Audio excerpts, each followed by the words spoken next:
एक छोटे से गांव में एक विधवा महिला रहती थी। पति की मृत्यु के बाद उसके जीवन का एकमात्र सहारा उसका छोटा बेटा था। वह दूसरों के घरों में काम करके और मजदूरी करके किसी तरह अपना जीवन बिता रही थी। वह बहुत गरीब थी, लेकिन महादेव के प्रति उसकी श्रद्धा अटूट थी।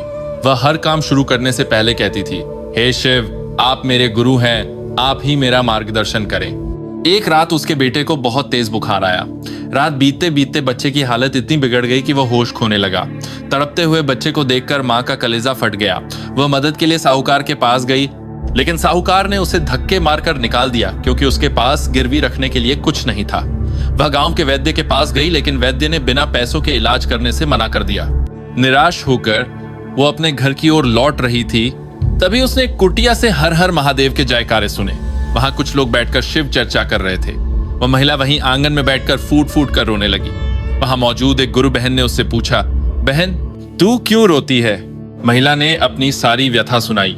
तब गुरु बहन ने कहा, जब संसार के सब दरवाजे बंद हो जाएं, तो अपने गुरु महादेव का दरवाजा खटखटा, उनसे दया मांग, वो सब देख रहे हैं। वह महिला भागकर अपने घर आई और अपने बीमार बेटे के सिरहाने बैठ गई। उसने शिव चर्चा का पहला सूत्र अपनाया और रोते हुए कहा, हे महादेव, आप मेरे गुरु हैं, मैं आपकी शिष्या हूँ। मुझ शिष्या पर दया करें प्रभु। मेरे पास देने को कुछ नहीं है, बस मेरी लाज बचा लीजिए। वो पूरी रात नमः शिवाय का जाप करती रही और अपने गुरु से विनती करती रही। आधी रात के सन्नाटे में उसके दरवाजे पर दस्तक हुई। उसने दरवाजा खोला तो देखा कि एक साधारण सा वृद्ध व्यक्ति, जिसके कंधे पर एक झोला था, खड़ा है। उस वृद्ध ने कहा, बेटी, मैं एक राहगीर वैद्य हूँ। सुना है तेरा बच्चा बीमार है। उसने बिना कोई पैसे मांगे बच्चे की नब्ज जांची और अपने झोले से एक भभूत और कुछ पत्तों का रस निकाला। जैसे ही वह औषधि बच्चे के गले से नीचे उतरी, बच्चे का शरीर ठंडा पड़ने लगा और वह गहरी नींद में सो गया।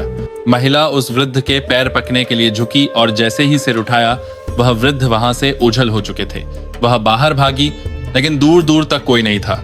सुबह होते ही उसका बेटा पूरी तरह स्वस्थ होकर उठ खड़ा हुआ। वह समझ गई कि उस अंधेरी रात में कोई राहगीर नहीं, बल्कि स्वयं उसके शिव गुरु उसकी पुकार सुनकर आए थे। जीवन के हर संघर्ष में उस परमात्मा का हाथ थामे रखिए, क्योंकि जहां विश्वास है वहीं ईश्वर है। आशा है कि यह कहानी आपके जीवन में सकारात्मकता लेकर आएगी। मिलते हैं अगली दिव्य यात्रा में। जय श्री कृष्ण।